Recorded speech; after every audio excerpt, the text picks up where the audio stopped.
Hi, I'm Andrew Wasson. Thanks for joining me for my weekly guitar blog. It's April 20th, 2014, and this week we're going to do a lesson on improvisation in major keys. Now, this week's question was sent in from Parker. He's out in Nanaimo, British Columbia, Canada, and he wrote in with this email. I've been working at developing my improvisation skills. One problem I'm having is being able to solo in major keys. When I solo in minor, I can use the minor pentatonic or the blues scale to play leads, but when I try and improvise in major, I feel completely lost with it. I'm starting to feel really depressed over this. Do you have any major scale soloing tips you can share?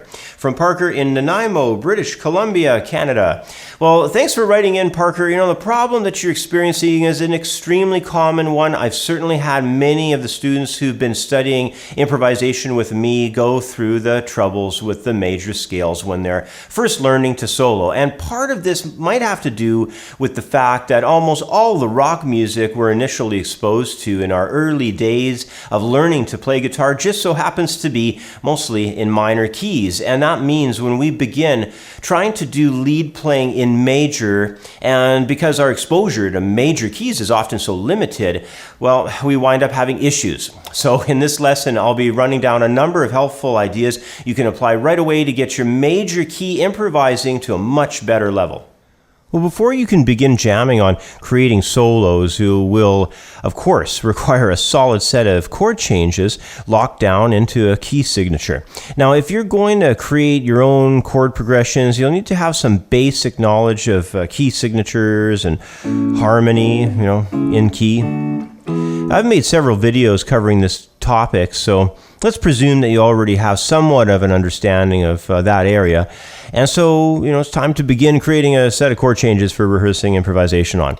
So one of the really important factors for success is to have a set of chord changes that covers the family of the tonic chord. So progressions that use the root, the third, and the sixth chords of the key will work excellent. You have lots of one chord sound, and then to wrap it up with the chord changes, just get the 5 chord in there. That's going to create a cadence for a strong pull of the resolution back to the root chord once again. That's that 5-1. As that strong pull coming back into the 1 chord again. So I've gone ahead and created a chord progression like this for us. It's in the key of B major, and it sounds like this. It starts on B major chord, goes to the 3 chord of D sharp minor, heads over to the 6 chord of G sharp minor, and then it goes into F sharp major. You can play it up here as well. It's a nice voicing to keep it right close with your 1 chord.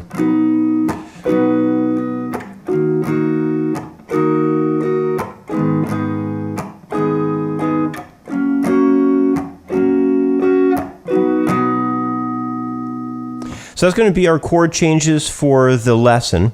And now that we have the chord progression, before we jump right into the recording of it or, getting one of our friends to jam on it so that we can start trying to perform solos, I'd like to suggest an idea that one of my old guitar teachers showed me that he happened to call chord sandwiches.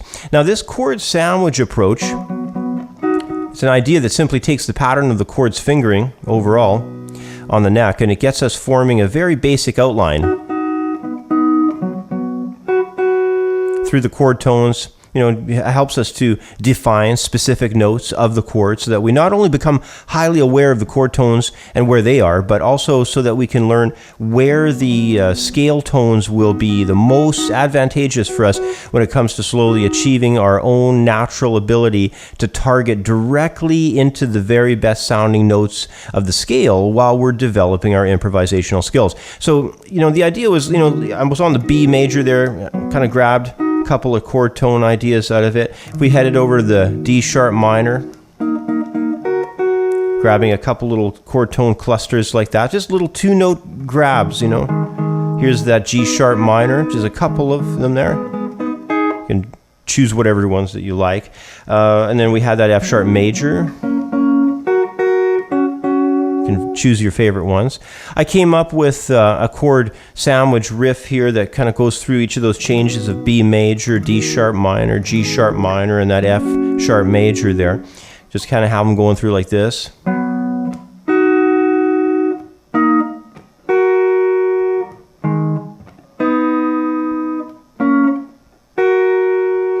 and just ties it all together with just little 2-note punches.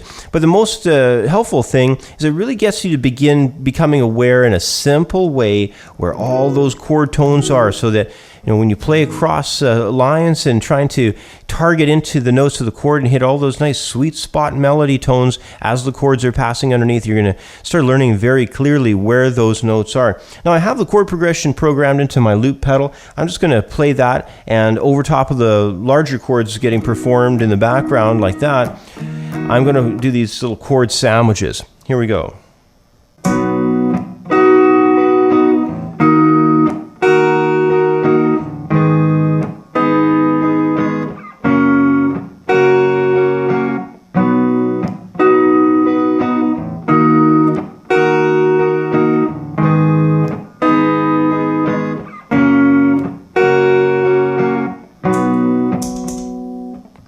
So there we go. Now we have chord sandwiches that we can play around with there, and we can help develop a little bit closer tie to all the chord tones that are passing whenever we develop chord progression. You can just use whatever your favorite shapes are for whatever chords that you're using in the progression that you happen to have.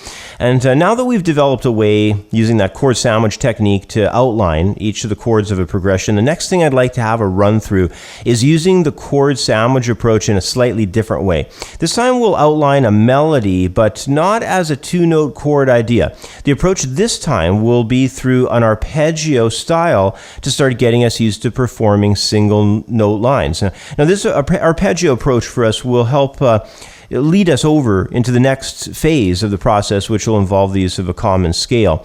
So the idea is still going to be a little bit around this chord sandwich concept, so this time we're going to just be arpeggiating. And then when the next chord comes in, arpeggiate that one. Next chord. And then our last one up here. So all it is really just arpeggiating with the shape. So we're still using that chord sandwich concept where we have the chord, we're looking into the shape of the pattern of the chord, and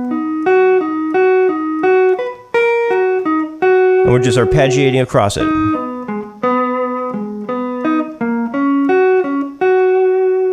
So let me hit my loop pedal and play that progression again, and over top of it I'm going to be performing this arpeggio concept. Here we go.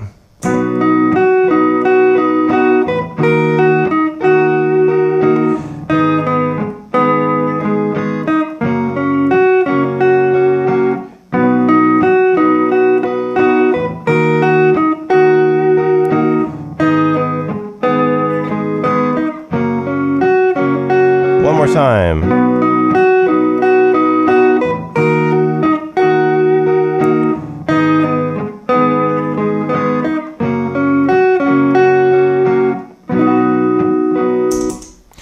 So there you go. That example was just arpeggiating a melodic approach, and it's using the chord sandwich concept of seeing each chord's fingerboard pattern as the basic outline for the shape to perform the melodies from. So that kind of stuff will be great for just getting you targeting into the tones, because a lot of trouble can come from just not knowing where to go with scale tones. And once you can use this sort of chord sandwich concept, it's going to really go a long way for you.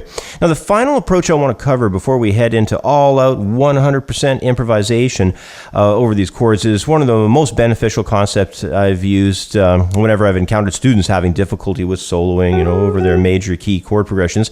And now, as we mentioned earlier, if a guitarist's primary scale of music just so happens to be rock, or style of music, pardon me, just so happens to be rock or blues, then jumping into the world of major key soloing is going to feel pretty strange, because the minor stuff is basically what we're going to see with the rock and the blues ideas, and a lot of it. So what I'm going to suggest is actually to use the minor pentatonic patterns that you're already very likely to be familiar with, but we'll examine the use of these patterns from the perspective of the relative minor scale to our major key. So if you'll recall, our progression was in the key of B major. So the relative minor scale will be that of G sharp minor, because every major scale has its minor, relative minor, built from the 6th degree. So 1, 2, 3, 4, 5, 6, it winds up giving us that G sharp. So G sharp minor is the relative minor of B major. And we can simply apply the shapes of the G sharp minor pattern of the pentatonic.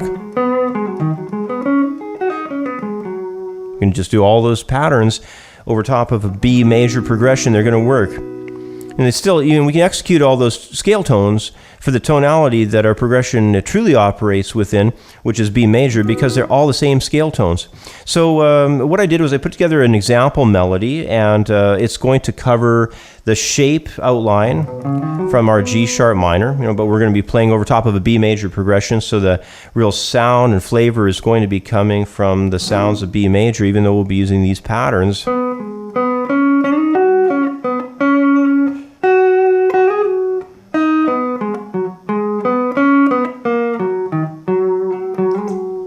So that's what it's going to sound like. I'll throw the loop pedal on so we can have all those chord changes coming at us in the background and give you a chance to hear how all this stuff sounds over top of one another. Here we go.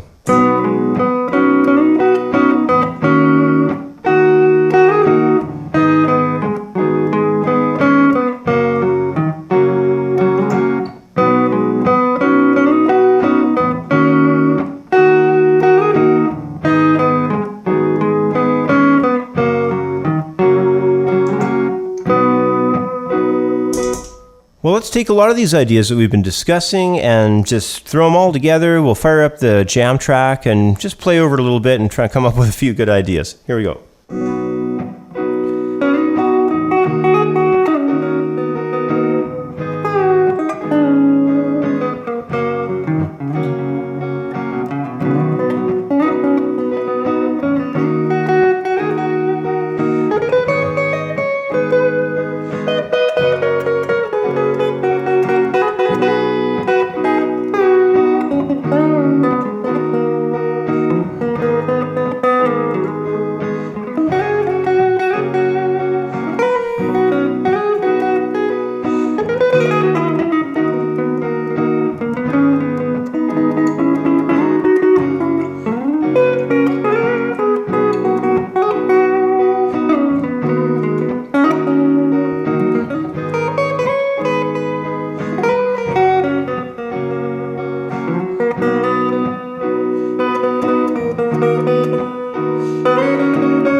As you could probably imagine, developing improvisational skills using all the scales and modes and arpeggios and the pentatonic and blues patterns, plus all the technique involved with developing solid playing, will take most guitar players quite some time. But what can really help with all this is the useful tricks that we can apply along the way. Things like these chord sandwiches and the relative scale approach that we discussed. They'll go a long way in helping alter our perspective when we begin feeling like we've hit a brick wall with our soloing studies when we're playing. And we all certainly will have our fair share of setbacks on this instrument. But through the application of new perspectives combined with just keeping a good attitude, we'll pretty much always be able to make it past any kind of problems and definitely up to a whole new level of guitar playing. But anyway, that's about all the time I have for today. As always, thanks for watching. Have yourself a great week, and I'll catch up with you next time. Bye for now.